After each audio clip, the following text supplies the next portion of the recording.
Okay, thank you very much. Good evening, everyone. Apologies for starting a few minutes late this evening, but let's get on to this evening's business. Welcome, everyone, members, officers, and members of the public, as well as anyone who's watching either live or on playback on the YouTube channel to this evening's Planning Control Committee meeting. Before the meeting starts, I'd like to invite the committee clerk, Amy Cantrell, to explain how proceedings will work. If a member wishes to speak, please press the speak button located on your microphone unit. The microphone unit will light up green, and that will let the chair know that you wish to speak. When invited to speak by the chair, we will make your microphone live, and then it will turn red and you will be able to speak.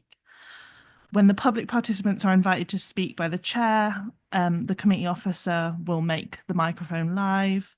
When requested to vote, voting will be via the yes, no, abstain button on your microphone unit. Details of how members voted will be shown on the screens around the room, and the result will be visible on the YouTube live stream. In the event of a tie, the chair will have the casting vote. Are there any questions before the meeting starts? No, I'll hand back to the chair then. Thank you. Great. Thank you very much. Okie dokie. I've received apologies from Councillor Ruth Brown and Councillor Sadie Billing. Do we have any further apologies this evening, colleagues?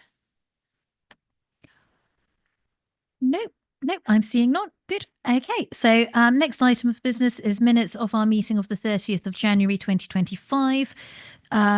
These minutes were apparently added to the agenda in error and have been approved at the Planning Committee, which took place on the 25th of February 2025. So, colleagues, if I'm reading this right, we have no minutes to approve or vote on this evening.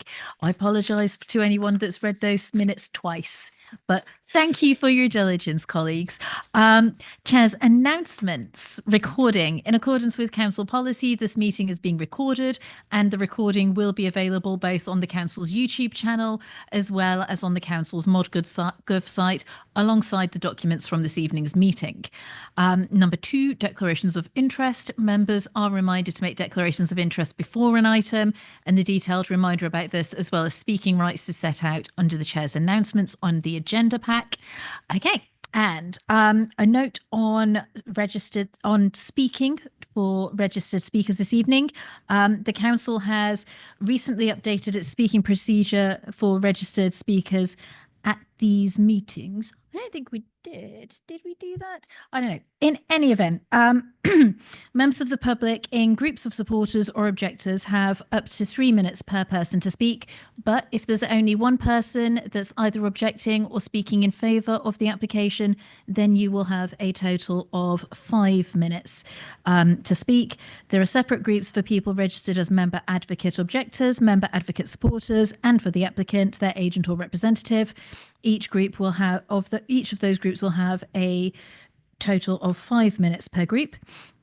And I will give you all a warning at around the 1 minute mark when you've got that time remaining. There will be a clock in the bottom corner of the screen. If you're able to keep an eye on that, I will do my best not to interrupt you mid-flow. And when it comes to the end of your time, if you're finishing off a point, I will not cut you off unduly or unfairly. But if you are running over significantly, then I might politely ask you to stop. Section 4.8.23a of the Constitution. For the purposes of clarification, in order to vote on an agenda item at this meeting, a member must be present for the entirety of the debate and consideration of that item. If a member leaves the room at any point during the item, they will not be able to vote. As always, colleagues, if we need a comfort break, please indicate, and I will make sure that you're supported. Public participation. This evening, I have got 3 people down registered to speak. I have got Mr. Tim Wise. Thank you. Paula Davies. Lovely. And Simon Warner. Fantastic. Thank you very much.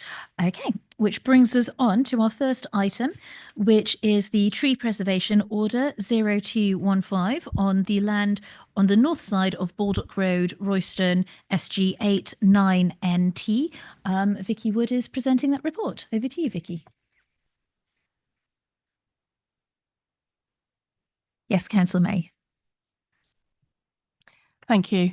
I need to declare an interest for this item. I'm a friend of the objector and I've sought advice from the monitoring officer and they've advised me that I need to declare an interest and leave the room while you're debating.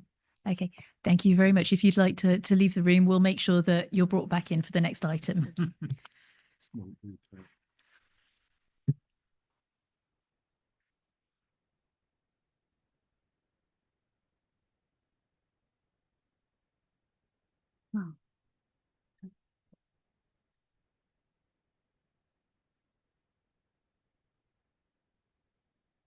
Okay, over to you. Good evening, ladies and gentlemen. Chair, my name is Vicky Wood. I'm one of the planning officers in the development management team, and I'm here this evening to present the TPO on Baldock Road in Royston. So if I could have the first slide, please. Just to confirm, the TPO is the area that is shown in the broken dotted line. And if I can have the next slide, please. These are a set of photographs taken from Thurfield Road, and just to confirm, if we can just move on to the next couple of slides, please.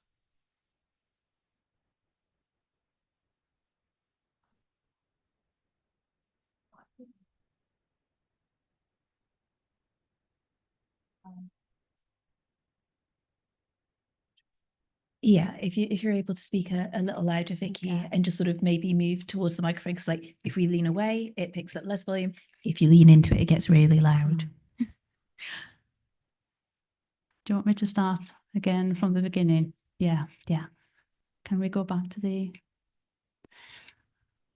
Hi, so my name is Vicky Wood. I'm one of the planning officers in the development management team, and I'm here to present the TPO on Baldock Road in Royston.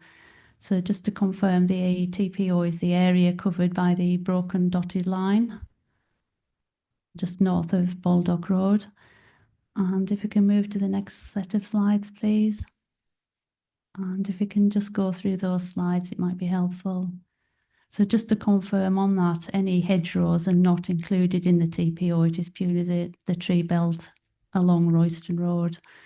And in terms of amenity value, the tree belt is considered to provide screening from the housing development, between the housing development and Baldock Road, and also from views from Thurfield Heath and the golf club.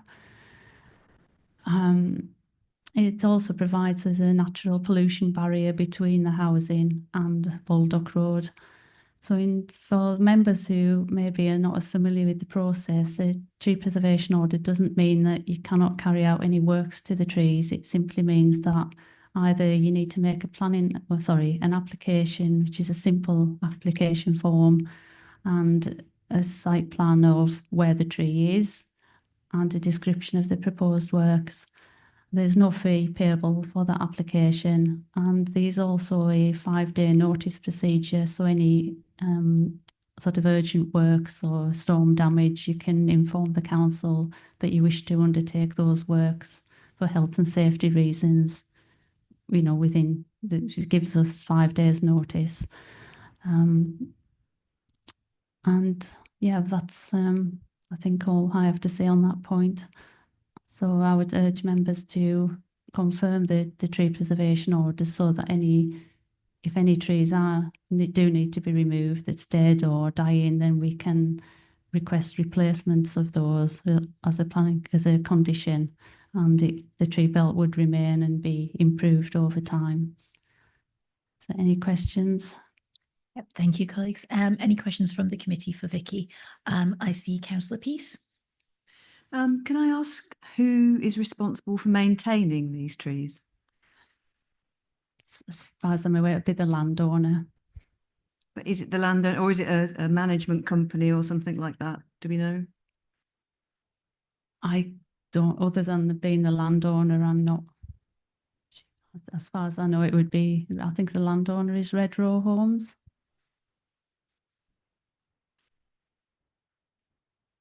Okay, thank you. Any further questions, colleagues? Yes. Can I just do one more? I just wondered what the reason is that this application is before us this evening, why it has come to planning committee.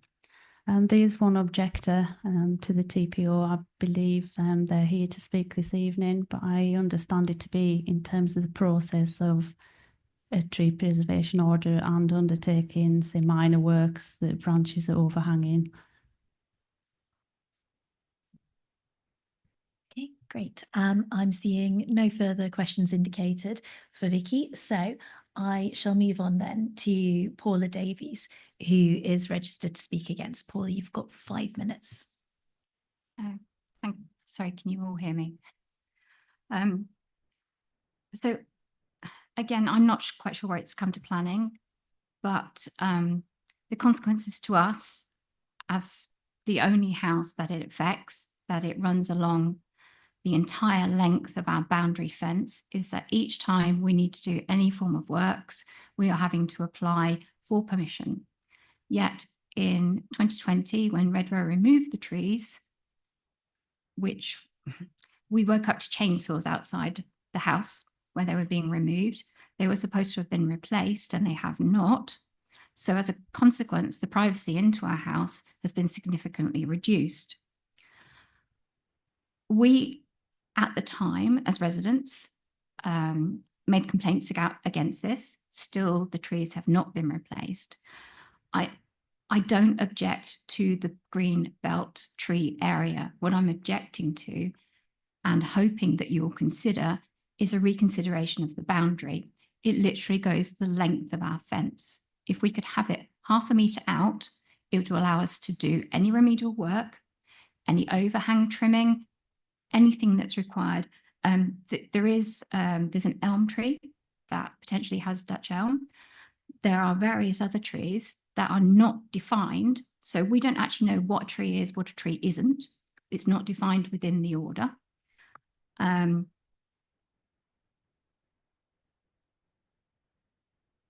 It's outlined in the order that it affects limited properties. Yes, it affects one property. It affects our property.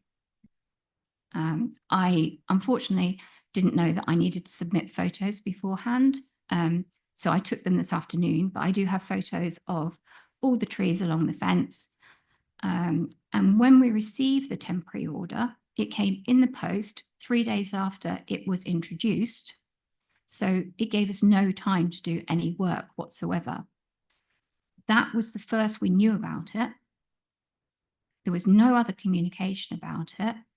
Otherwise, we would have objected there and then, having looked at the boundary restrictions. I appreciate that we get a 5-day notice period. I appreciate that we can do the works. I suffer from a chronic illness. Therefore, I have very limited energy, very limited resources, and I cannot spend that time and resource applying every time we want to trim a tree that overhangs our garden, or to look at the roots where they're butting up against the fence and causing the soil to disrupt.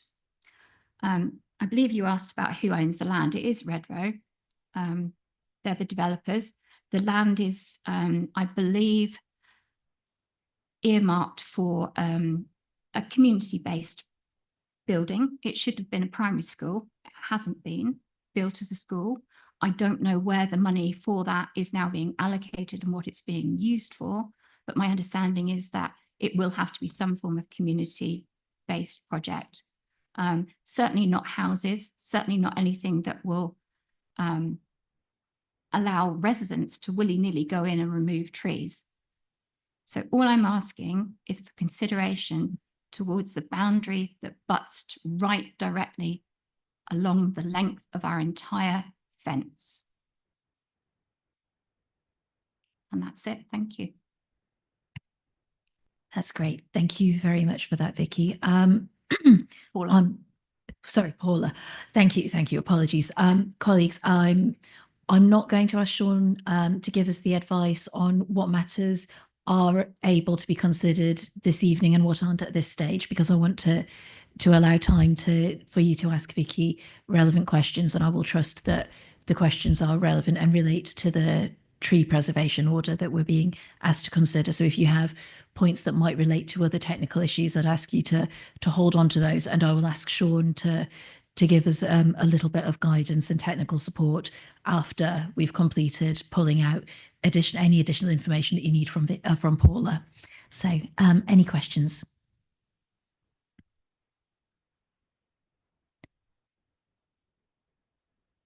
Yes, Councillor Fernandez. Tree preservation order. I mean, I think my understanding always was that it sort of specified the trees. It seems it's a very long area, isn't it? So does that mean all the trees are treated equally within that dashed area? They're all of equal merit and they have to be preserved or replaced? It does, yeah. Yeah, thank you. I think we've sort of slipped into technical officer questions. Okay. I hear absolutely what you're saying, and I know how sensitive and challenging this is going to be. So I'm going to exercise my discretion, and we're going to chair and approach this item slightly differently to the strict rules of how we normally approach things at planning. Let's have a bit more of a conversation and questions, and we can draw out things from officers. And then if there is something off the back of an officer question, now that you've heard from Paula, that you want additional information for Paula to provide, I will facilitate that questioning on both sides, because I want to make sure that we really do hear, understand and treat the objections fairly, so that when we do move into debate, we can make a robust decision that is understood and feels fair. Okay, great. Councillor Prescott. I'm not entirely sure whether this fits into a technical question or a question for the planning officer, but given that it's a wide area TPO, and there's obviously a lot involved with it, and listening to what the resident has said, is there no way that the council can offer a, if you like, a standing dispensation that's strictly limited to the kind of conditions that the resident was talking about, overhanging branches or whatever, or is that not something that's possible at all? I don't think something like that is possible, which I would have to take some advice legally. I don't know if we would be able to, if members did decide to sort of take into account what the objector has said, that whether we can amend the existing provisional order or we would need to reserve another provisional order. I'm not entirely sure on the legal implications of that. If I may, can I just follow that up? I'm not suggesting that we don't grant the TPO. What I'm saying is, in addition to granting the TPO, is there not a strictly limited dispensation, given the circumstances that the resident is talking about, overhanging branches or whatever is strictly defined only? So we grant the TPO, but there's a standing dispensation in certain specific circumstances. Not that I'm aware of, no. I would agree with that. There's no provisions in the law, as far as I'm aware, for giving special dispensation for one person to not comply with a TPO and another person to comply with it. In the circumstances that you're referring to, in order to undertake the amendment that the objector is referring to, we would have to not confirm this tree preservation order, and then serve an amended tree preservation order and start at the beginning of the process, setting the boundary of the TPO away from the boundary of that particular property. That would be, in my view, the process that you'd have to undertake to address the concerns raised.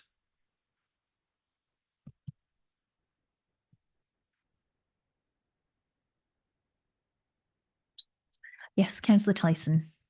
Yeah, would it be possible to see the slide showing the site plan again?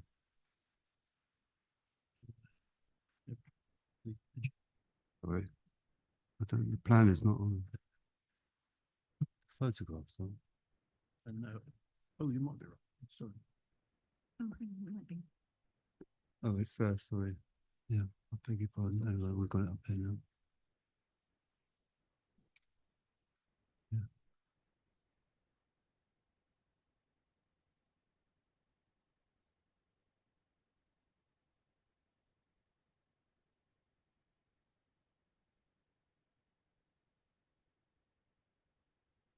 Are you okay if I take Councillor Peace while you're pondering the plan? Well, I think we've got the same question. You've got the same Can- question. Can we identify Paula's house on that plan?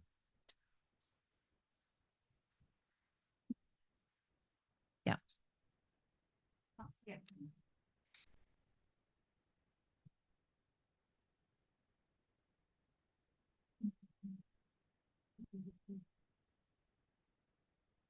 Right, so it's right in the right in the corner. So Yeah. for those of you that are familiar with the site, as Paula indicated, there is that plot of land where there is supposed to be a school. There's section 106 contributions towards it. That sits with the county council. I will ask members to respectfully put a pin in that matter because that's not something that we can consider in this space. Read between the lines what you will from what I've just said. So yeah, so it's that right up at that top corner, right on the edge of that space. Councillor Prescott. I didn't appreciate of the entirety of the dotted line that it's actually a relatively small proportion. Could we not just exclude that element from the TPO?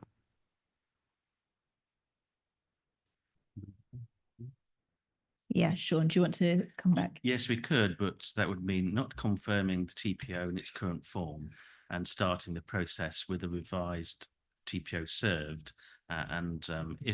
If there's no objection to that revised TPO, then it would not have to come back to this committee. The only reason it's come to this committee is that there was an objection to the TPO, and our scheme of delegation requires that when there's an objection to a TPO, the confirmation has to be a decision made by a planning control committee. Chair, can I just ask, while we have everybody in the room, would there be an objection from the objector were there to be a revised TPO? We start the process again, or would we all be back here in 3 months' time having the same conversation? It's possible there may well be another objector, for example, who borders the TPO. So I can't say whether there would or not be an objection to it, because another neighbour could object to the reserved tree preservation order. Yeah. Did the objector not say that her house was the only house affected? Apologies, Councillor Prescott. I'm going to take what you're saying and frame it directly. Would if this was parked and then there was a new preservation order that moved that dotted line, would that assist you? Can I go back one stage? Yes. The preservation order, as I say, arrived in a letter through our door 3 days after it was enforced. So we had no opportunity whatsoever, and I don't believe that should have happened. So we had no opportunity. If we'd have got that letter earlier, absolutely, we'd have said, if you had redrawn the border, we would have no objection. And I belong to the Rosecombe community. We talk to our neighbours. I'm acting on behalf of all the neighbours because ours is the only house affected. So there would be no other objections. I know that.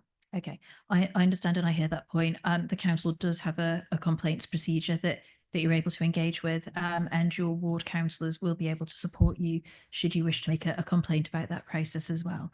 But I'll pop that separate for to the issues we're discussing tonight. I think our legal advisor wanted to raise some points for us. Sonia.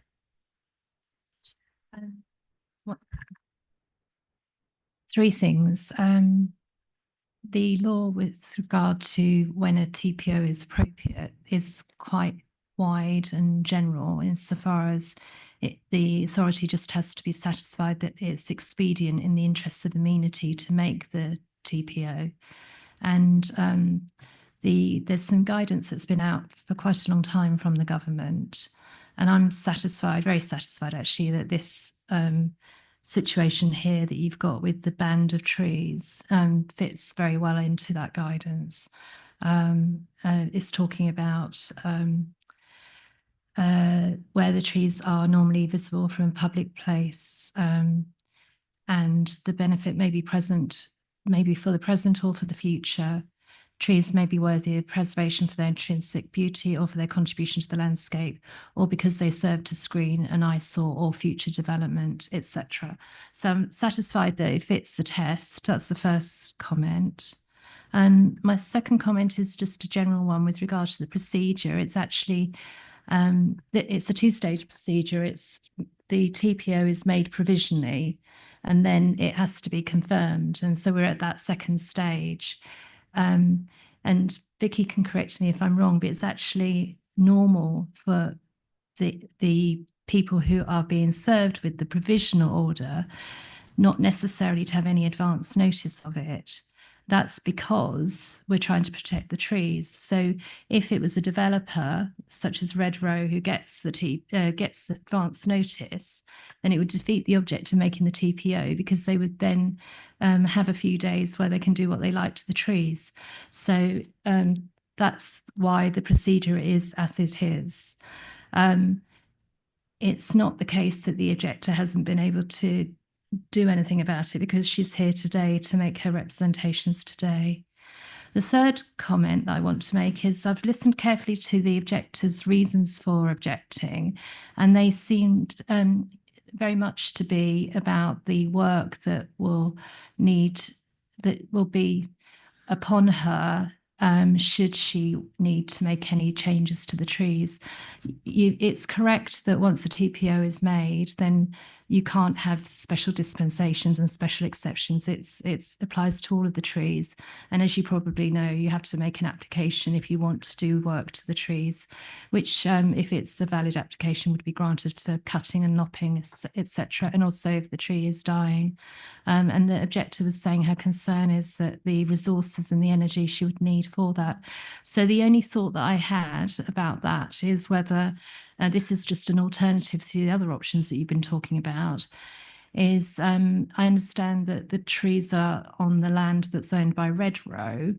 So it may be possible whether Redrow would be willing to agree that should the objector, who is the neighbour to Redrow, need to do any work to the trees that belong to Redrow, perhaps Redrow would be willing to agree to make those applications for her and then also to do the works.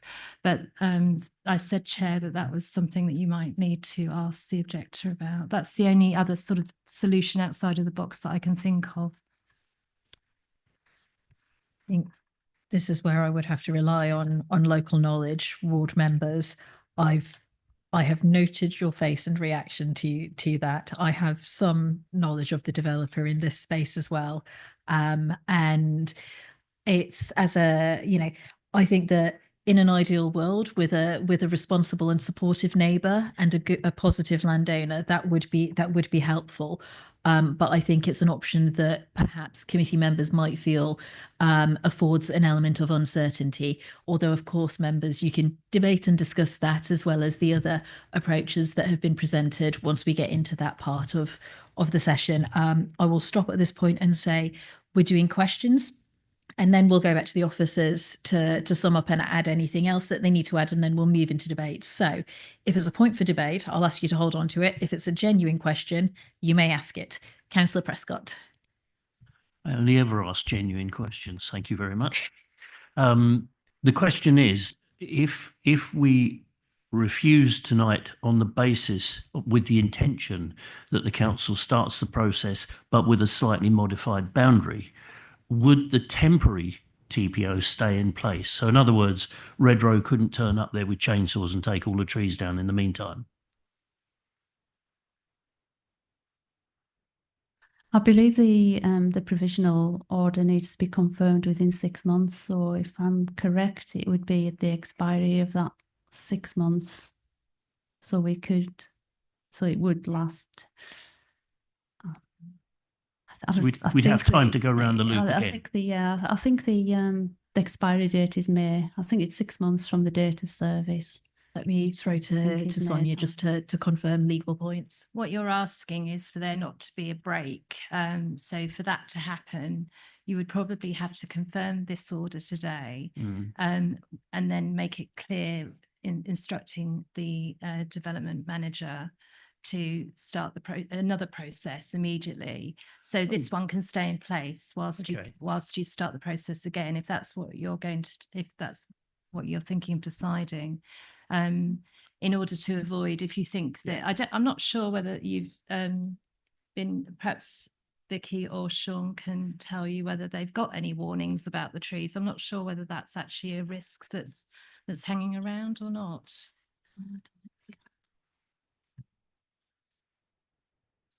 You'd have to withdraw. Yeah, if you can confirm, one of you, please.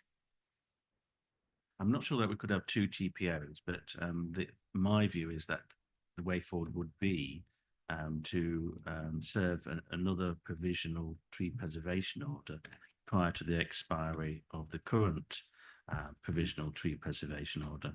Having said that, if you decide not to confirm the current provisional tree preservation order, I think that falls away.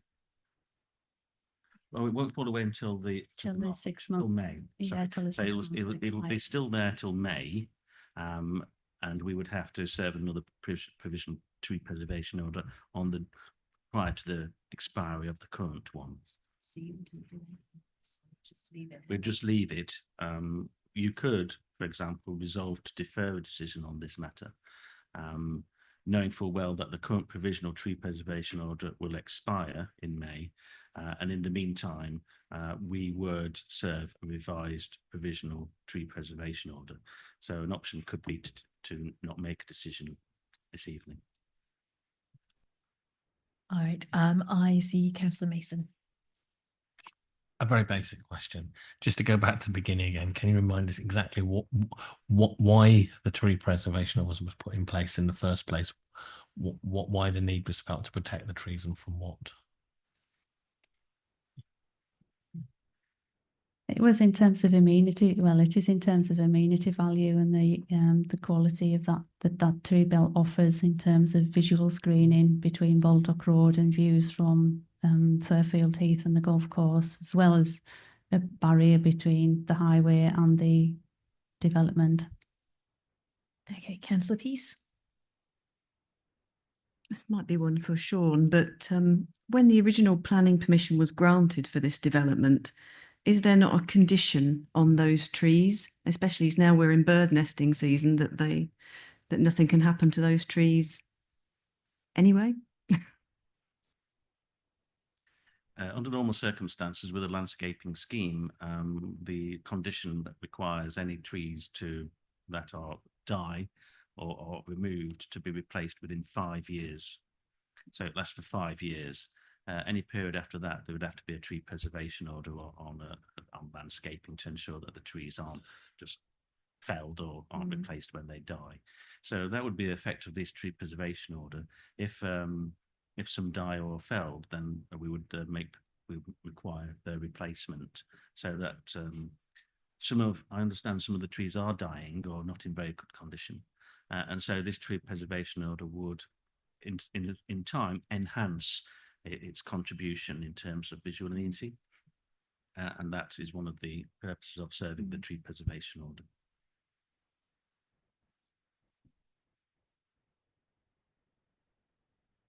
Okay, colleagues, are there any further questions or points that you want to draw out at this stage? No. Okay, great. So I'm seeing no one else indicate. I think we've had some good back and forth and questioning. Were there any final points, Vicky and Sean and Sonia, that you wanted to just close off before we move into debate? I don't think I have anything further to add, no.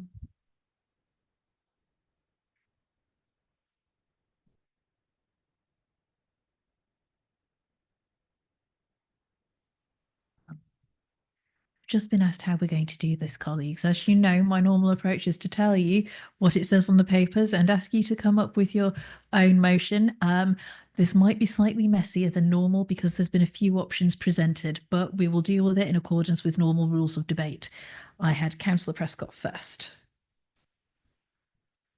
Thank you, Chair. Can I propose in that case that we take Sean's recommendation or Sean's advice and defer this decision pending a revisitation of the the eventual TPO, and with the option to renew the provisional if indeed it expires within that time.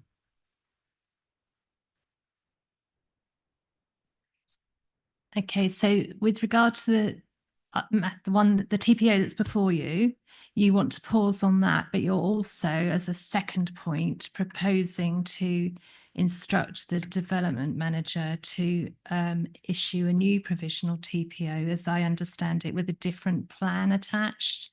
So you need to propose that second part. Well, you need to propose both of those points, and once that's proposed and seconded, you need to be clear to the officers as to the plan that you're thinking about, the map that you're thinking about. Thank you, Chair. What she said. I got that. I think that was just for extra clarity to make sure we're all on the same page. I Right. appreciate it. Thank you. So Councillor Prescott has proposed that we defer consideration of the current TPO before us and instruct the development manager to revise the TPO. I will assume that the revision of the TPO is to remove the trees that immediately border that sort of end segment of the current plan. So if I don't know whether we haven't discussed how deep that needs to be, the exact specifics of it. I'm minded that I think the development officer manager can probably apply common sense to this, unless the committee wants to get really into the detail and identify and point at trees. That wasn't my intention, Chair. It was to leave it to the officer to determine a common sense solution. Marvellous. So we're all clear on that. I've had a motion proposed. Seconder, I have Councillor Tyson. Are you seconding? Yes, I'm happy to second that. And also just to, I'll reserve my right to speak, but I'll use it now, in fact, just to say that Paul had in fact mentioned a length of 0.5 metre that would be sufficient to meet her requirements. So we could maybe use that figure, or is that correct? Yeah, sorry, I can't talk on the mic. Face me, I can read. Okay, you mentioned the length of 0.5 metre. Yeah, so sorry, I don't know if I'm allowed to talk. Basically, what happened in 2020, we woke up, Redrow had chainsawed trees by our fence. Since then, nothing's happened. Since then, we get a TPO saying that we can't trim. So yeah, 0.5 metre, I don't think would even touch the trees. Clarity of what a tree is, because that's not in the order. So we don't know what we can touch, what we can't touch. Just some, basic common sense. And we don't want the trees gone any more than anybody else. We objected when Redrow did it in 2020. Yeah, I get that absolutely. I think given that we've got officers in the room and we've got the development manager here and he's hearing these conversations as well, I would hope that common sense is applied, and obviously the usual points about making sure that we're being supportive of our communities when we're making decisions and taking actions as a council as well would probably be valid. We can't put that into any kind of recommendation or motion. This is all outside of what we're saying, but I think that colleagues are hearing those points. They are very well made, and I think that members of the committee support those in spirit as well. So thank you. Can I just show something? Can you give me a second? Yes.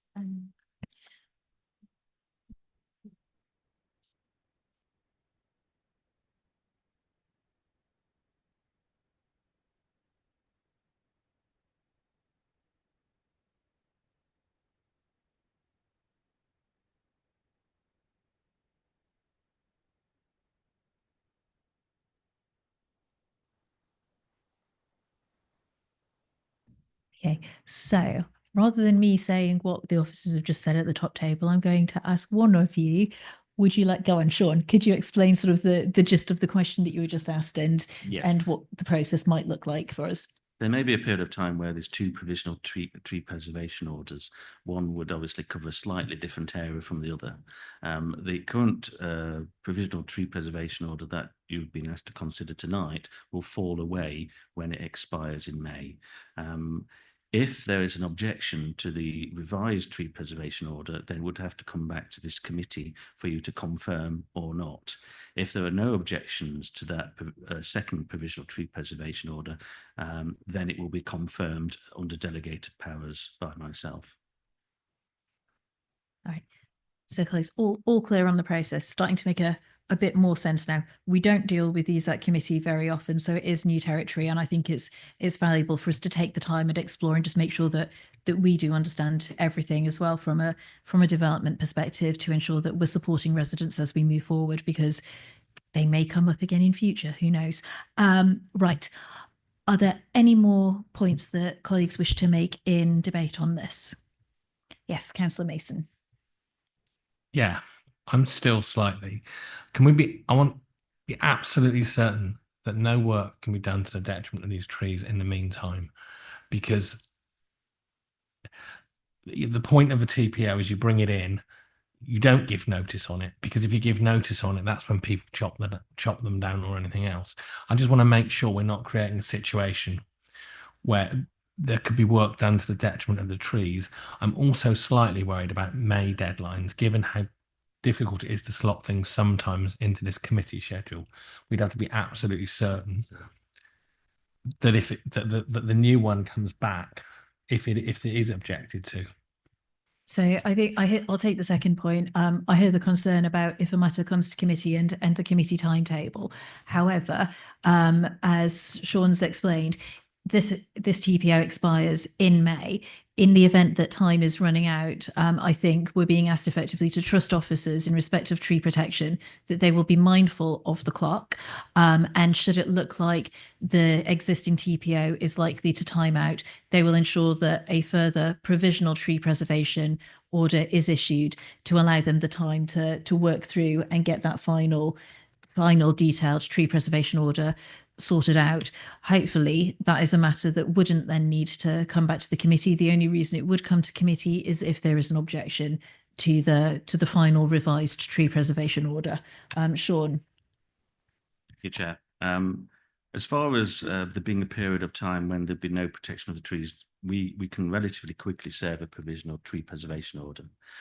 What I propose that we do there, however, is that the officer meet with the objector on site to discuss the extent of where the tree preservation order should be, and so that we minimise the possibility of a further objection having to be made.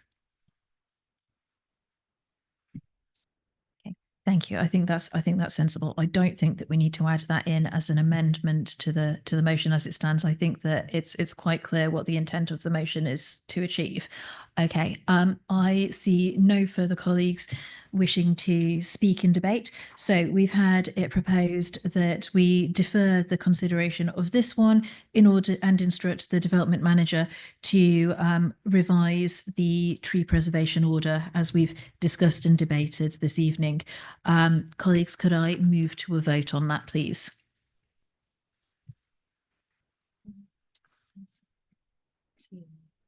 It might be better for the first point, which is this one. You make no decision, don't say defer, because otherwise, if it's deferred, you'll have to bring it back. So I think no decision. Wait.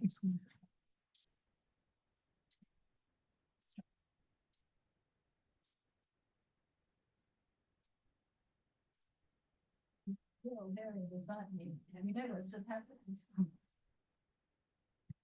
I've just had a very, very sensible suggestion from the legal officer that makes lots of common sense. However, we have just voted on this, and that motion is carried, colleagues. However, I think that there are alternate logical ways of dealing with this that are compliant with the motion that this committee has just passed. And I think Sean will be able to work through those in the background. I don't propose at this time to retake a vote, given we've got alternate business on the agenda, and ultimately the net outcome is going to be the same.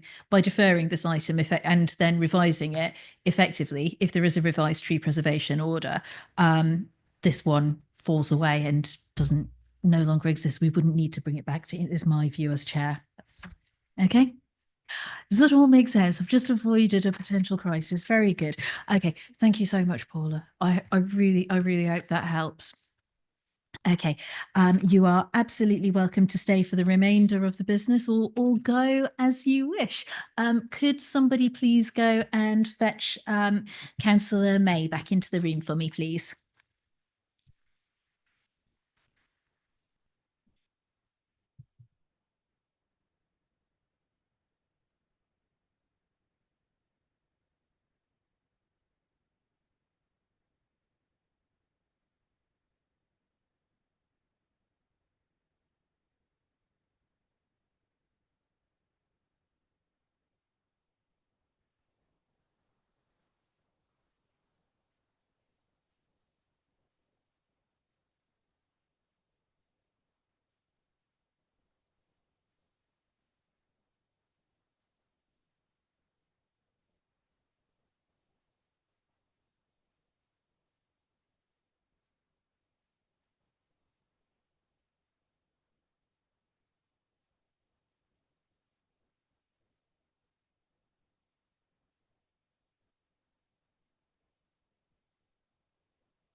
All right. Okay. Thank you very much, everyone. Okay. So that brings us on to our next item of business, which is agenda item 7, which is application 24/02343. This is a full permission application for at Churchwood, 3 Houses Lane, Codicott. Tom, I have you down to present your report, please. Thank you, Chair, and good evening, ladies and gentlemen, and members of the Planning Committee. Members will be aware of the updates to the agenda report set out in the supplementary addendum report. So therefore, if I could go straight to the slides as part of the presentation, please. Thank you. So this is a slide just to give members an idea of the location of the site. The site is edged in red there towards the top of the plan, located in 3 Houses Lane, north of the settlement of Codicott, which is shown there to the south, with the various housing sites in orange that members might be familiar with. Next slide, please. This is a slide showing the extent of the application site, including the central area where the existing barns are located, and flanked by woodland either side of those buildings. Next slide, please. This is a image, a Google Earth image showing the site as it existed in 2020, and here are the 3 buildings which have been approved as for agricultural purposes. The building on the left, sort of northwest of that group, also has a permission for residential conversion, but that hasn't been implemented. Next slide, please. So this is a photograph of the main Codicott Road, which through which you can access the site through 3 Houses Lane, and you'll see in the far background there, just to the left of that vehicle, the entrance into 3 Houses Lane. Next slide, please. This is looking from the other direction with the 3 Houses Lane and the junction with Codicott Road on the right-hand side there. Next slide, please. This is a photograph of the site entrance taken in 2019, and at that point, just 2 of the agricultural buildings had been constructed on site, and the access comprised of an existing access track with a simple 5-bar agricultural gate, as you see in that image. Next slide, please. This photograph is taken looking eastwards towards the junction with Codicott Road, with the site entrance on the right-hand side. Next slide, please. This is the vehicular entrance to the site, and just shows the development just through the trees there in the background. Next slide, please. And this is looking the other way, westwards along Three Houses Lane with the vehicular access just to the left there into the site. Next slide, please. This is a drone image of the site as it exists today, taken in August 2024. And you'll see there the buildings, particularly the buildings 1 and 2, have been extended and more hard surfacing added around those buildings. Next slide, please. This is another drone photograph shown of the site as it existed in December last year. And you'll see from this the amount of outdoor storage that has taken place in association with this B8 use. And you also just see to the top left there the extent of extensions to barns 1 and 2. Next slide, please. This is a photograph of barn 1 within the application site. This particular barn has 2 large openings and is currently used for storage of smaller items and workshop facilities. Next slide, please.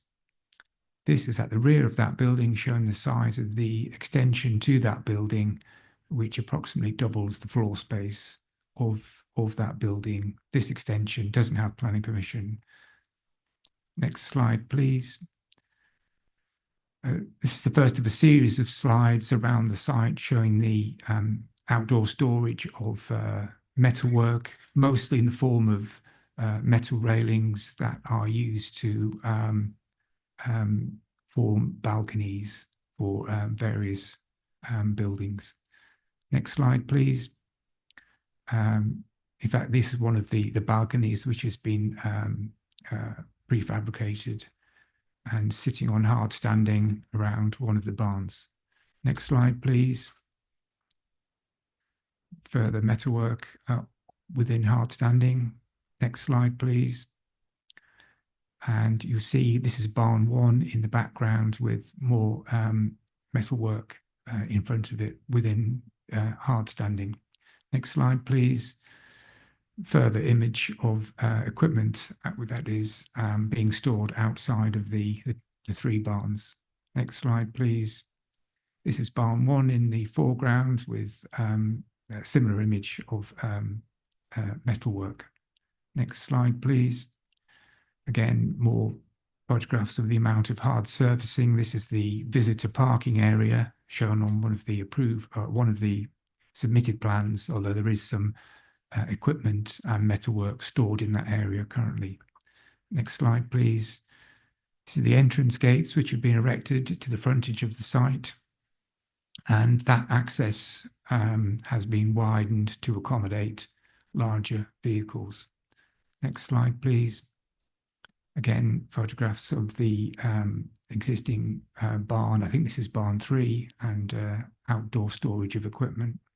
Next slide, please.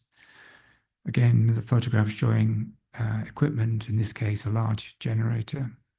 Next slide, please. And just another photograph across the open part of the site showing various outdoor storage. Next slide, please. And again, more outdoor storage. This is, again, metalwork that comes in on pallets and then is sorted and leaves the site, either fabricated or otherwise.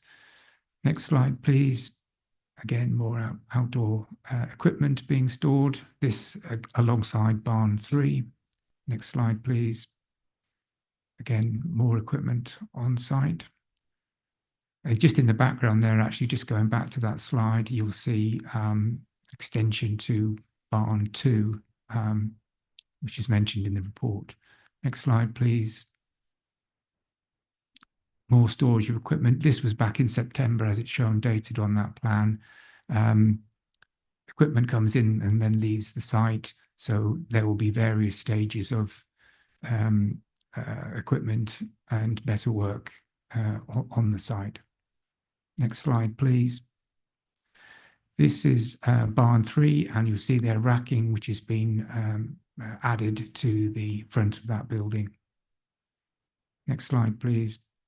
And this is an internal photograph showing more metalwork within the workshops. Next slide, please. And this is the attenuation pond or drainage ditch, which has been constructed towards the front of the site between the buildings and Three Houses Lane in the background. Next slide, please. This shows the existing layout of the site with the 3 barns in the centre of that, and then the temporary cabin building towards the top end of that plan, and the drainage ditch just beyond that to the north of that drawing. Next slide, please. This is the original 3 agricultural barns. Barns 1 and 2 have been extended, as you will have noticed in the photograph earlier. Next slide, please. These elevations showing the barns, all of the works outlined in red here are the unauthorised extensions to the buildings. Next slide, please. Again, the outline in red here is the buildings which have been built or extended on site without planning permission. Next slide, please. And this is the temporary building located at the front of the site, just over 100 square metres in footprint. Thank you, Chair. I think that concludes the presentation. Thank you very much, colleagues. And as you will be aware, and as you will note, this is obviously an application with an element of retrospective to it. So any questions for Tom? Yes, Councillor Mason. I'm confused, Chair. It's a long time since I left my Somerset village, but that don't look very agricultural to me. And I am really struggling. I could see a few jaws dropping in this room to work out. I must be completely misunderstanding this application, because I thought this is a change of use from agricultural to storage and distribution. What I'm seeing is, as far as I can tell, a site that is not agricultural in any way that I can work out. Presumably is storage and distribution, and seems to have grown quite a lot as well. Without the best, yes, without the benefit, and I am genuinely confused as to what we're being asked to do, because I've in 3 years on this committee, I don't think I've quite come across this before. So I would somebody could give me some guidance about where we stand on this, because I thought the idea was you're supposed to grant permission and things were done, not the other way around. I'm going to extrapolate a question from There was that. a question from that. Yes. I think the question to Tom might be, prior to the works were being requested to give retrospective planning permission to, what was the actual usage of the site? And could you perhaps give us some guidance around what Class B8 actually means?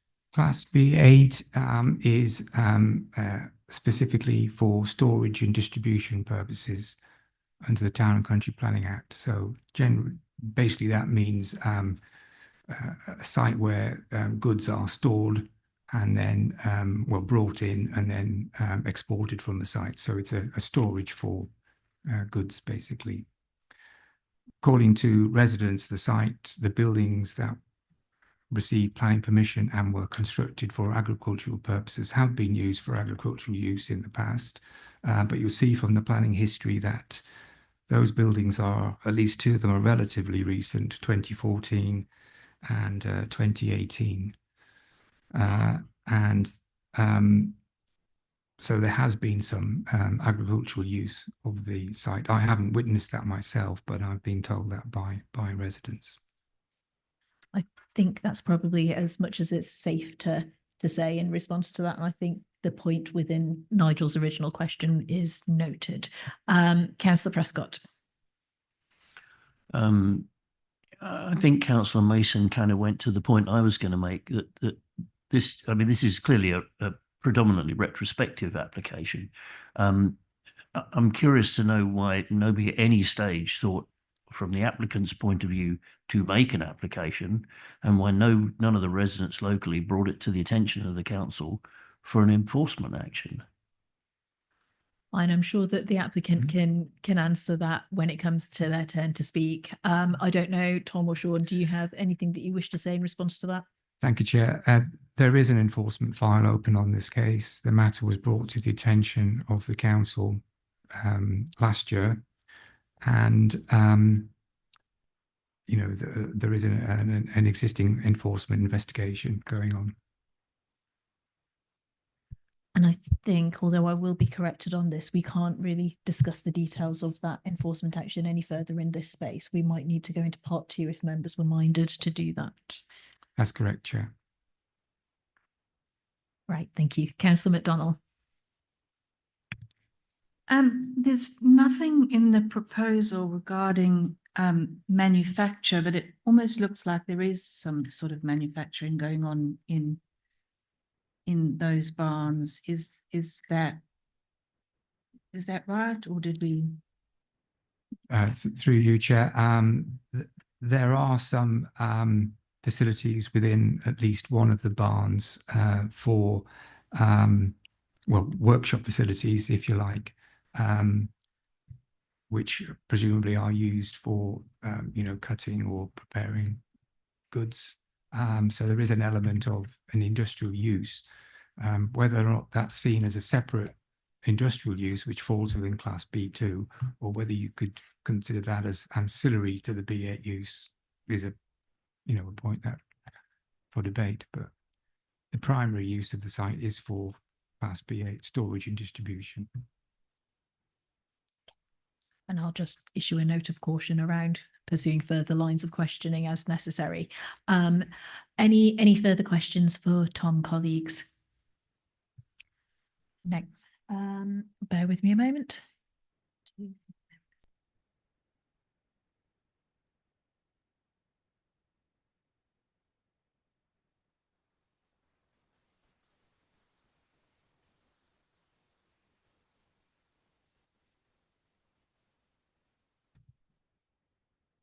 Yeah, okay, great. Thank you very much, colleagues. So next I will move on then to our public objector, who is Mr. Tim Wise. Tim, you are going to have a full 5 minutes to speak. As previously said, when it gets to around the 1 minute, I'll give you a warning if you need it. Thank you. I represent not only myself, but 30 other objectors to this scheme, call it if you like. I would just take one immediate point, one question, which is how someone on the council asked how we did not ask for enforcement action or bring this to the attention of the council. As Tom Ray said, we did. We've continued to do so over the now 14 months since development started. I raised it initially myself in the middle of March of 2024, asking whether or not this development complied with the conditions and actually the extant planning application for conversion of one of the barns to a 3-bedroom dwelling. As your chair says, we do understand there is an enforcement action in place at the moment, but we are not privy, of course, to any of the details of that. We've written hundreds and hundreds of pages and thousands of words. And this has now taken a year, during which time, and actually something that planning officers' slides didn't show at all, the 3 Houses Lane itself has been very badly damaged by the HGV traffic, which has been an almost daily occurrence. As I'm sure you can imagine, all that metalwork got into that site somehow. We've supplied both the council and Herts Highways with extensive photos and videos of the damage being done, either by destroying the verges and creating the ditches in the soft verges, which become invisible after rain, and 3 Houses Lane is used by walkers and cyclists alike. The HGV vehicles are reverse blind onto Three Houses Lane and onto the B656. So there's two photographs that Officer Ray showed you of the junction with the B656. It's virtually blind coming north from the Caldicot end. We have some quite good video of a couple of trucks reversing blind onto that outer Three Houses Lane. They forced the cars and the cyclists and the walkers into the ditches, created a severe hazard for other road users. And Herts Highways themselves said that access was extremely difficult in wet weather. Flooding occurred with standing water, mud obscured the carriageway edge. The site is totally unsuitable for large HGVs. There are some photos of a couple of HGVs in our own transport rebuttal that we submitted. And they said they would inevitably turn up the carriageway edge and make conditions worse, however prescient of them, because that's exactly what's happened. They also quite sensibly said this is a completely unsustainable site. Three Houses Lane is a narrow country lane, rurally located. The applicant's transport statement says that it's 5 meters wide. This is just not true. It's never any wider than 3.7 meters. But more importantly, Churchwood and Crouch Green Wood have suffered severe and lasting damage from this applicant. The fence that you saw actually now blocks off the wildlife corridors between the surrounding and adjoining fields and the adjoining woodlands, Gruffridge Wood, and across to Hollies Wood. And the difficult to see, but there's a laurel hedge has now been planted around the inside of that, which I noticed that the ecology officer made reference to in her report. It's a poisonous, non-native, invasive species planted inside what are ancient woodlands, both of which have existed for hundreds of years and have suffered now irreparable harm from this vandalism. And the site is unsustainable by any stretch of the imagination. It was identified as such in the earlier planning consent for the conversion to a single dwelling, and in fact, it's also in the green belt.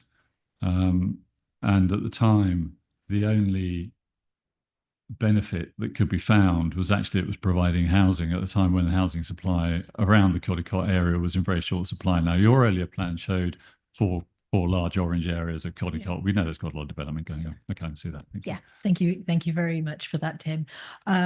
Right, colleagues, do you have any questions to Mr. Wise?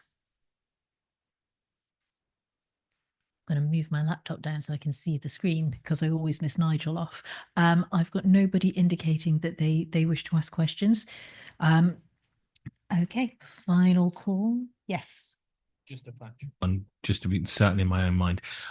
Is this the lane that's just the far side of where the dinosaurs are? Yeah, okay. Yeah. I hope people are not watching this online thinking this person's been drinking, but we have dinosaurs. Yeah. Yes, it's just after that on. Yes, on it's opposite the dinosaurs. So that's Three Houses Lane. The site itself is the site entrance is about 400 meters down the lane after you've passed Lower Court, which is the first residential building you come to on the left-hand side of the road. Cool. And if you've been down there, it's where there's a permanent flood sign because the drainage there is very poor. It's been exacerbated by the extra hard standing that this applicant has chosen to put in. One of our reports showed that frozen in January when it was the road was in a very bad state. But no, you're right. That's Three Houses Lane. And Chair, I don't know who this question where it should go to. Unless I've got it wrong in my head, that's quite a sharp turning. So I'm thinking an HGV coming out of there could possibly go left, but right would be the applicant's transport statement didn't deign to provide any sort of path analysis. Rather laughingly suggested that would be dealt with by condition. So we commissioned our own swept path analysis in the transport report that we submitted as part of an objection. And you're absolutely right. In fact, turning either way out of Three Houses Lane with an HGV is very difficult and inevitably ends up crossing part of the opposite carriageway. One is near Blinders. One is, it's a 60-mile-an-hour road, and so traffic turning south, therefore blocking the northbound traffic, is moving slowly because it has to get out of the lane, but it's also therefore a severe hazard to traffic coming north on the B656. And highways recognise that in their, I'm not sure in this report, but they certainly recognised it in conversation that we had with them. Yeah, I think that's one of, I've got that open at the moment. That's their letter, I think, of the 19th of February 2025, which colleagues will note is appended to the planning portal. Okay, move that out of the way again. I had that document open actually because I suspected it might come up at some point this evening. Any further questions for Mr. Wise, colleagues?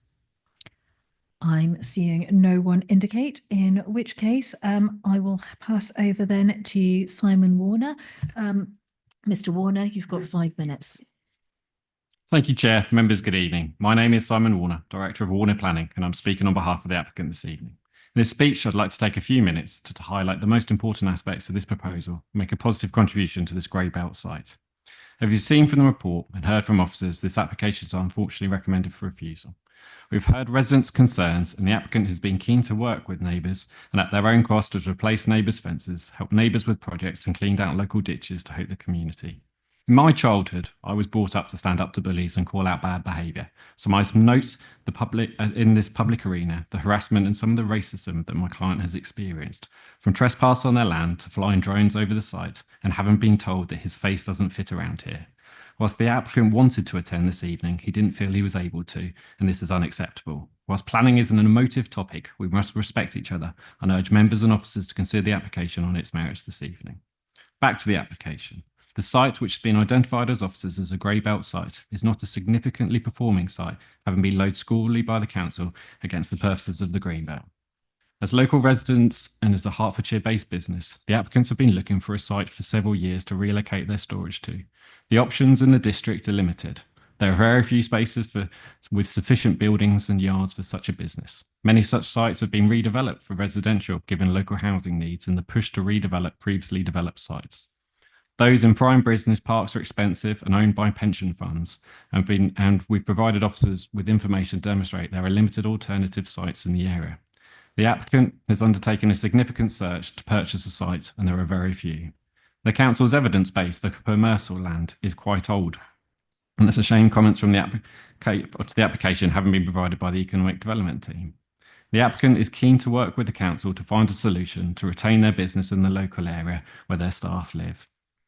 They seek to reuse these commercial buildings, which the government encourage to be reused in rural areas, such as paragraph 88 of the National Planning Policy Framework and the introduction to Class R of the development rights, allowing such changes subject to prior approval applications. Within the comments and the presentation this evening, much has been made about the external storage. The applicant is in the process of removing much of this, as one of the applicant's customers went into administration and they ended up with a high level of unaccepted material.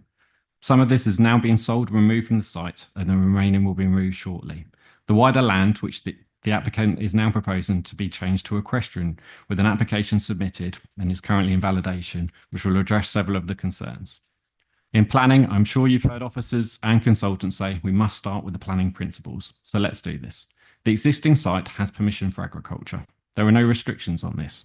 There's no restrictions on the agricultural activities, on the hours, the operations, and no restrictions on the vehicle movements. Large vehicle movements and equipment can access the site currently at all times. In addition, there are several other equestrian businesses and commercial farms in the area that use the road for access their sites with large vehicles. Some of the conflicts raised by residents already happened prior to the use of the site. In addition, as mentioned, the site has planning permission for a residential dwelling, which also has no restrictions to delivery vehicles to the site. The application in front of you actually provides the opportunity to address some of these issues, with highways improvements suggested and conditions offered to address the situation and to improve even the local circumstances. In addition, conditions can also be used to control the activity from the site. The applicant is in process of enhancing the woodland, and now spring is here, is seeking to plant further trees and to provide native species to repair trees that were poorly managed by the previous owner. We note the comments from Hertfordshire Ecology and Highways and in advanced discussions with these parties and hope to overcome these shortly. The proposal brings substantial economic benefits with the reuse of the site.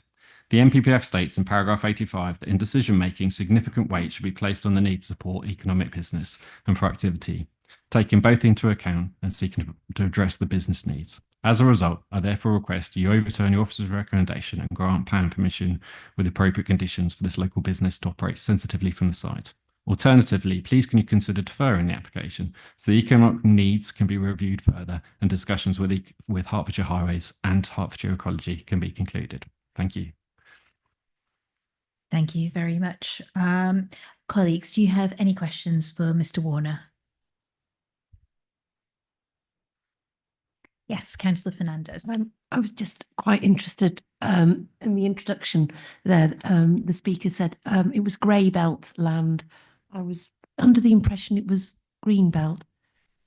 Could you explain why it's grey belt, please?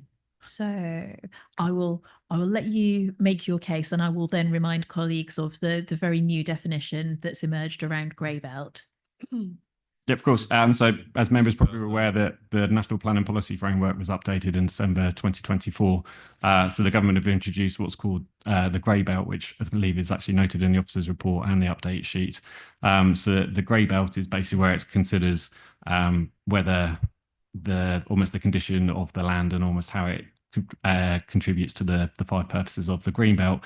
In grey belt terms, we actually only consider 3 purposes of the green belt, and it's whether they contribute significantly to those 3 purposes. In this case, the council's green belt assessments consider them to be on the moderate and low side, so as a result, it meets the new definition of grey belt. However, I think as officers have explained on the update sheet, the next assessment in terms of a grey belt site is whether there is a need for the use and the sustainability of the site, and that's where there's sort of potentially the disagreement of it between sort of the council and ourselves. Yeah, thank you. And the definition that's in the guidance to the NPPF defines grey belt as, for the purposes of plan making and decision making, grey belt is defined as land in the green belt comprising previously developed land and or any other land that in either case does not strongly contribute to any of purposes A, B or D in paragraph 143 of the NPPF. I've only got one tab open, so I'm not going to jump to 143, but I'm sure Sean and Tom in summing up will give a technical policy reminder and steer to members. Grey belt, continuing reading the definition, grey belt excludes land where the application of the policies relating to the areas or assets in footnote 7, other than green belt, would provide a strong reason for refusing or restricting development. We've also, colleagues, had a view from officers in the papers and the report around whether or not the definition of grey belt applies here. And I think there's a note around last occupied use as agricultural usage being specifically excluded from the grey belt definition. There is, I'm sure Sonia will caution as well, emerging application of case law and consideration, because this is very, very new legislation, new tests as well. So in terms of precedent, there's not necessarily a lot out there that we can look at, because the application of these new sections is still being worked through both by local authorities and the planning inspectorate when they're considering appeals as well. Of course, we consider every application on its own merit, but I'm certainly mindful of how definitions are interpreted. Councillor Mason. Thank you, Chair. 2 questions in relation to the thing about grey belt. I'm just curious as to how much of the footprint, if we were to accept the grey belt argument, from the pictures we saw, it would seem to me that the footprint in use now seems to be considerably bigger than the footprint that I'm assuming was granted permission in the past, which would worry me slightly. So I wonder if you could clarify how much of the site has actual previous planning permission granted for use. The second one's about the vehicles using it, and again, I think that I appreciate this is probably chronologically quite a difficult question because obviously the site would appear to be in transition. But I wonder what sort of vehicles would have used it when it was originally some sort of agricultural use, and what sort of vehicles are proposed to use it going forward. Because obviously people mentioned HGVs and whatever, and I don't know, looking at iron balustrades and stuff, I mean, I'm guessing they've not gone in and out on the back of a tractor, but I mean, I don't know. And obviously that's, so I'm just wondering what the transition from what sort of vehicles would have used it in the past when it was actually agricultural use, and what we're proposing for it for the usage. And the other question actually isn't to you, but I don't know. It would have been nice if we could have got a photo up of that road junction again, because I'm finding Google Earth's not got a very good picture of it. If I'm being honest, that's fine. I think Susan, can you pull up the photo on the screen? And then Simon, do you want to just? Yeah, of course. So in terms of the grey belt approach, grey belt actually considers it on the basis of partly the previously developed, but also how it performs against it. So actually, depending on the view and the presumption of it, the whole site could be considered grey belt in terms of it. But I think actually your comment was almost directed at the previously developed element, which I think the photo shown, you know, the photos, you know, what does the phrase about a photo in number of words? The applicant has made the buildings bigger and has increased the hard standing, so which I think is set out in the officer's report. So in terms of, I think photo flipped through for a moment ago. So in terms of that kind of shows from in terms of the vehicle movements, previously as I understand it, and again as you say, chronologies, we weren't involved in it in its agricultural times, but as I understand it, some large agricultural vehicles use the site sort of coming in. I just know that from what the applicants told me, I hear the noises that are being made. So unfortunately, we weren't around. I know from what the applicants told me, large vehicles there are large HGV vehicles, and at the moment, as I understand from the applicant, the intention is in the long term it'll be sort of 4 to 5 a week, for example. And one of the things we've committed to in the discussion with Herts Highways is to try and reduce the size of the vehicles, given the concerns, almost going to the more boxed lorries, so they're not the transit vans, I fully appreciate with you, but they're not quite as large as the kind of articulated HGV. So that's one of the things we've looked at, is whether we can condition that and are providing updated tracking as well. So okay, thank you. I do note your hand, and I see you, but I can't take unregistered speakers. I'm afraid. I can't. I'm afraid we're unable to do that.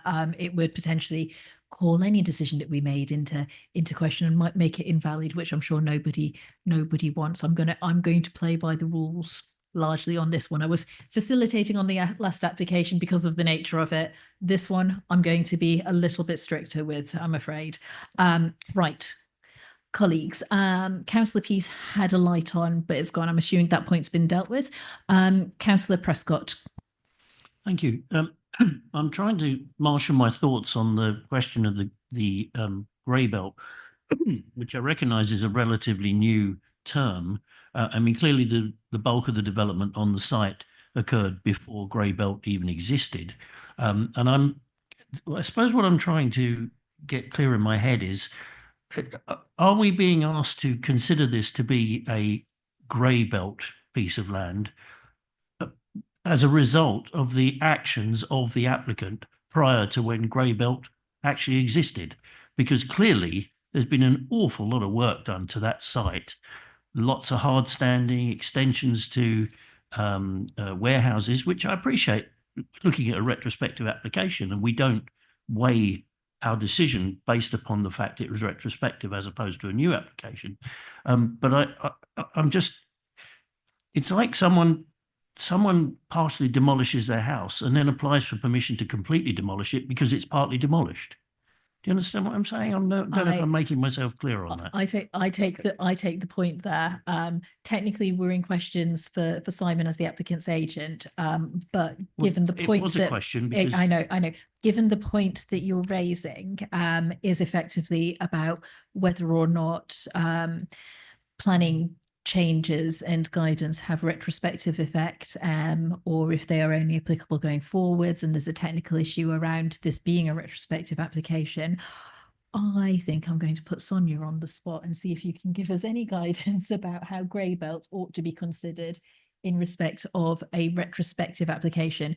Again, appreciating I don't think this area of the NPPF and new legislation has actually been tested yet. So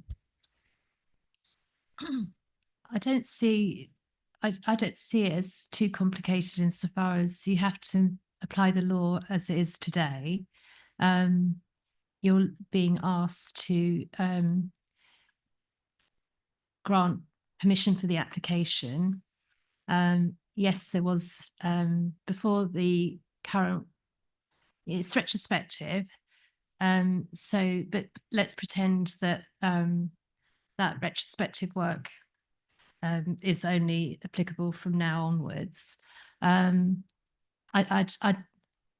applied the test. I've got paragraph 155 of the NPPF in front of me, and so is the chair. And we can talk about the definition of there's obviously a disagreement which is set out in the supplementary paper between what the agent has said and what the planning officer's response is. So I'll put that to one side because if that's a separate question. But you're just being asked to look at the application as a whole and apply the current law. Grey belt is, I mean,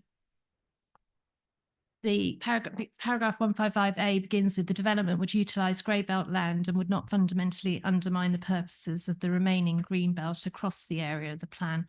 I don't think you need to get too hung up about grey belt because then it goes on to paragraph B and C, which the planning officer says are not met anyway. So regardless of whether it's green belt or grey belt, I think you look at paragraph 155 and decide whether you think all of the tests that needed to be met are met. That's the way I would look at it. I don't know if Sean, I tend to keep things fairly simple so that I can understand them, but Sean might want to add something. I don't know. Yes, I can add to that.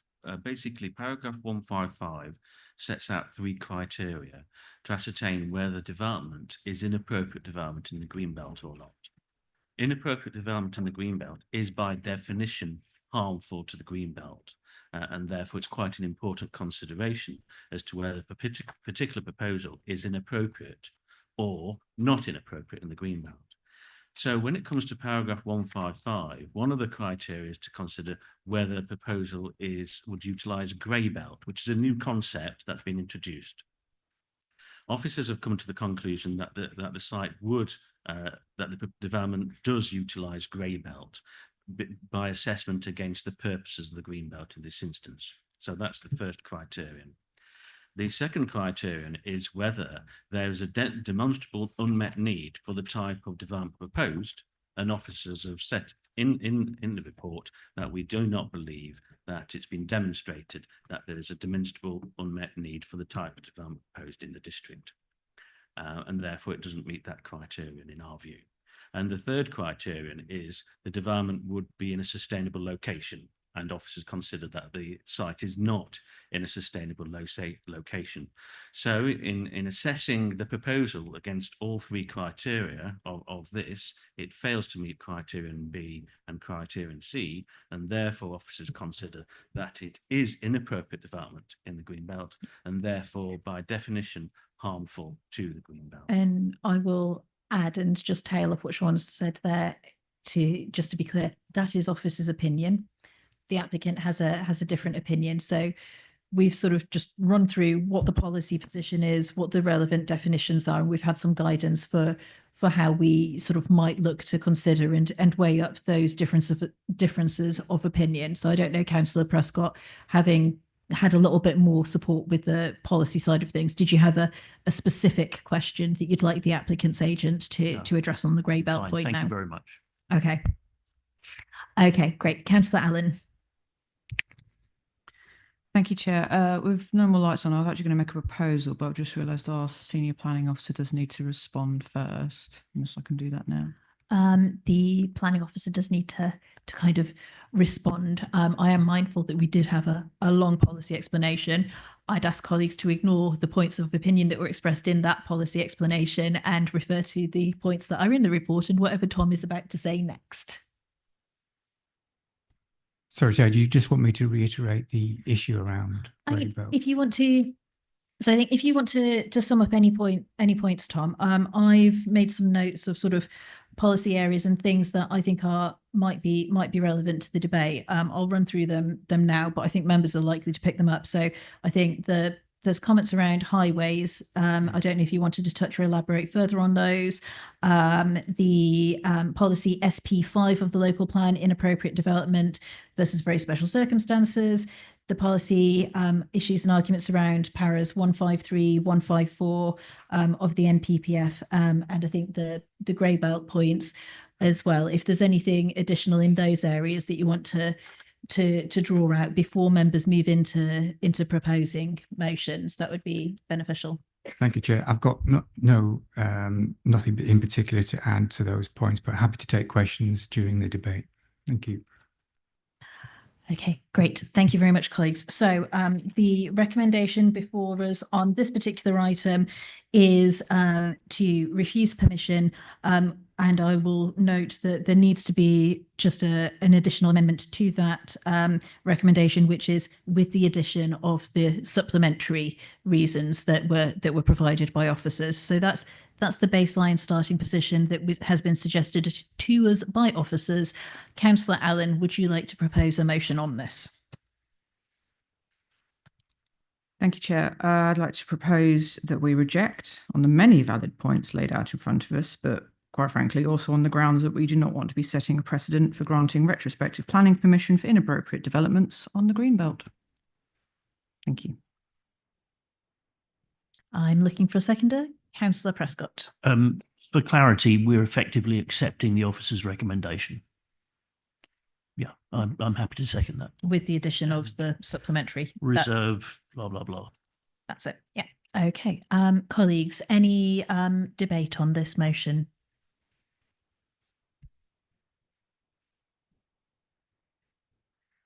Councillor Peace. I think the key part of the officer's report and of the responses from consultees is from Highways that says that the location is not suitable for HGVs. I would also just like to push back on a comment that was made in the applicant's statement on why he felt the applicant was not here today. Am I not allowed to? I will not.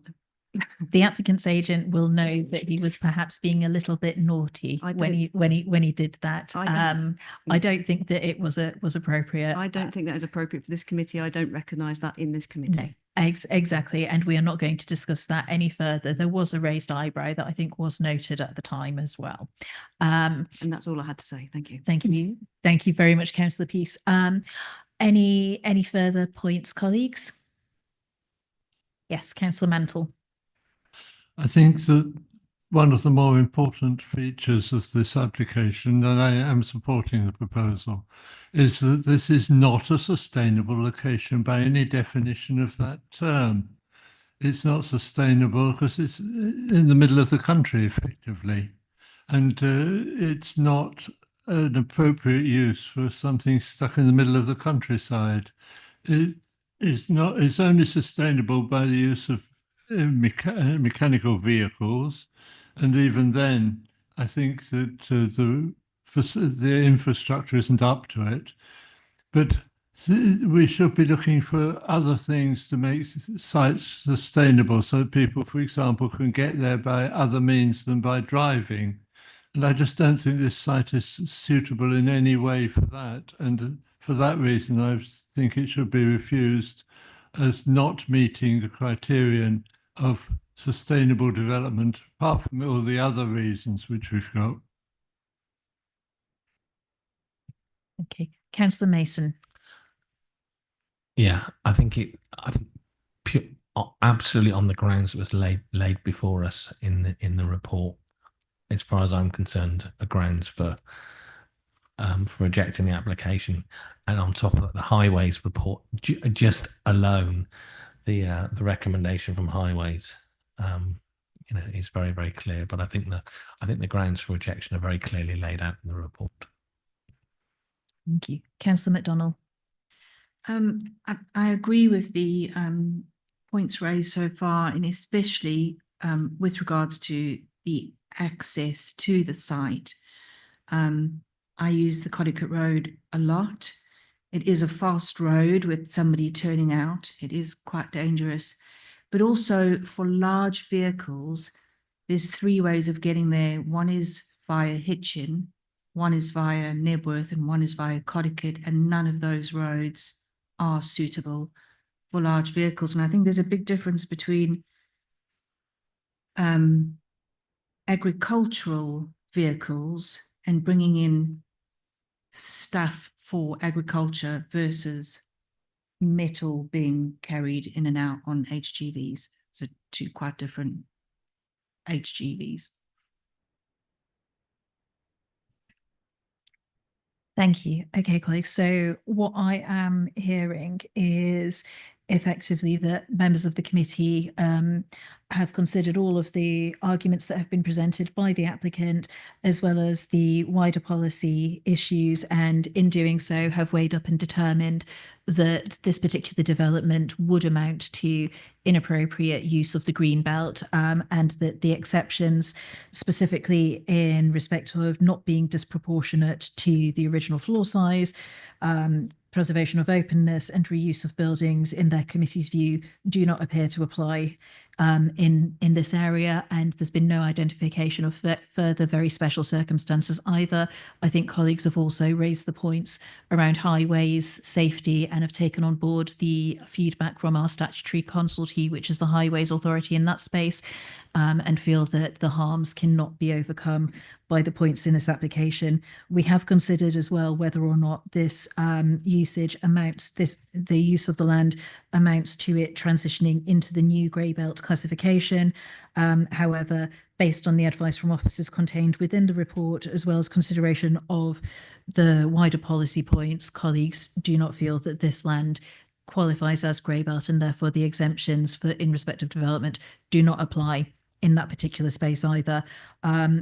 One point that I will clarify, I don't think that we're adding a recommendation or making any statement per se about retrospective applications. I think Councillor Allen was merely expressing a personal view on feeling comfortable about the nature of this as a retrospective application, and I do not think that the committee has placed weight on this being retrospective or the nature of works that have been done, because of course retrospective applications are not matters that are illegal, and that shouldn't form the basis for any decision that this committee has made. Before I close out, I don't think Councillor Allen participated in the debate. I'm going to decide that she didn't, and I will allow her a right to speak before we move on to the vote. I'd just like to clarify for the legal purposes and on record that yes, you are correct. Thank you very much.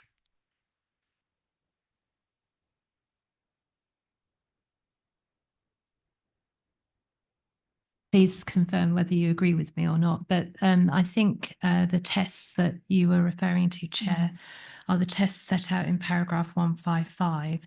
And as Sean highlighted, there's 3 points there. There's A, B, and C. A, the grey belt is just one of them, which is A. And as the officer has said in his supplementary paper, I think the officer accepts it does qualify as grey belt, but because it doesn't meet the test in B, and nor does it meet the test in C, according to the planning officers, that's why they say that the tests are not met. For yes, the test you would need is to be an exception to the normal rules that apply to green belt land. Yeah, thank you very much for that. Okay, so I think we've discussed and we agree sort of what our reasons would be if we were going to proceed with the proposal that's been raised by Councillor Allen.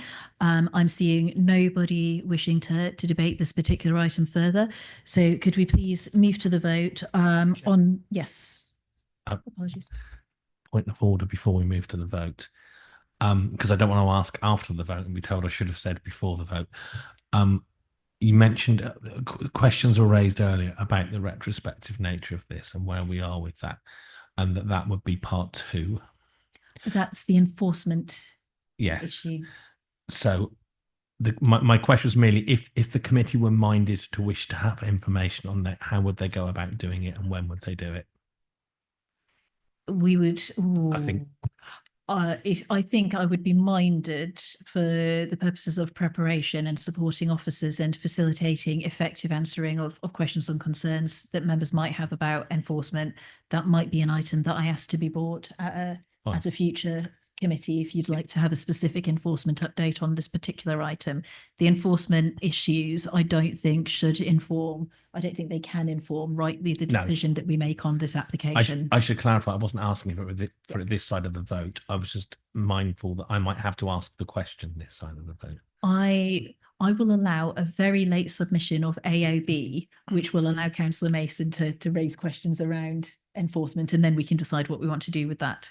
Okay, so I'll make a note so I don't forget AOB, because I know what my brain's like sometimes. Here we go. Okay, so it's been proposed that we accept the recommendation to refuse put forward by officers with the addition of the supplementary papers. Could we please have a vote on that, Susan and Amy?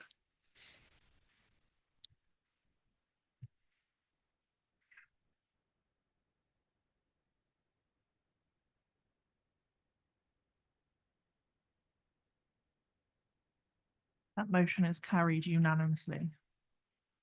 Okay, thank you very much. Right. We now have an item of other business, which is the point around enforcement. Colleagues, do you wish to move this I got asked the question, do you wish to move this meeting into part 2 and have a conversation around enforcement this evening? Or would you prefer to have a part 2 update on the enforcement action for this brought to a future committee? Councillor Mantle. Sorry. When is the normal report on enforcement due to be presented to this committee, and can it wait till then? My understanding is that report's being prepared for one of the meetings in April. 2 are scheduled for April, one on the 3rd of April, the other on the 15th of April. It's most likely to be the 15th of April, I think, but that was my understanding in terms of the intention of the team leader of our enforcement team. Okay. Can I suggest, therefore, that is a more appropriate way to deal with it, just to wait and deal with it under that report? I think that sounds like a very sensible idea, unless colleagues have any pressing reason why they desperately want to look at this specific item sooner. Councillor Prescott. No, I was just going to agree with Councillor Mantle. I think we don't want to give it undue preference in terms of looking at it. We don't want it to appear that what we've done is not correct, because I believe what we've done is correct. And I think if we've got a report coming to the committee in the next month or so anyway, that's a perfectly good time to take it. Right, thank you very much. Okay, before I close out, Sean, I know we've not got any appeals items on the agenda, but Sean, did you have any updates that you wanted to provide about things that are in the pipeline?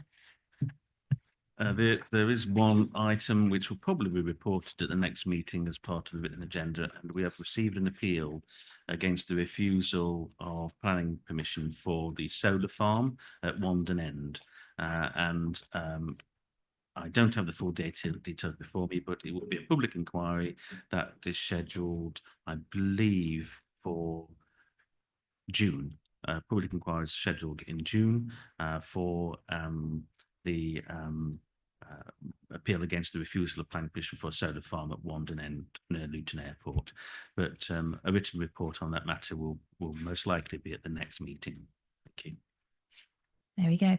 And of course, the reminder that the Respring hearing is the 29th of April as well. So a couple of things to look forward to. I shan't take questions on those yet because we need a bit more time, and we'll have a substantive update at a future meeting. Okay, thank you very much, everyone. That concludes this evening's business. The next committee meeting is on the 20th of March, again starting at 7 p.m. Thank you very much.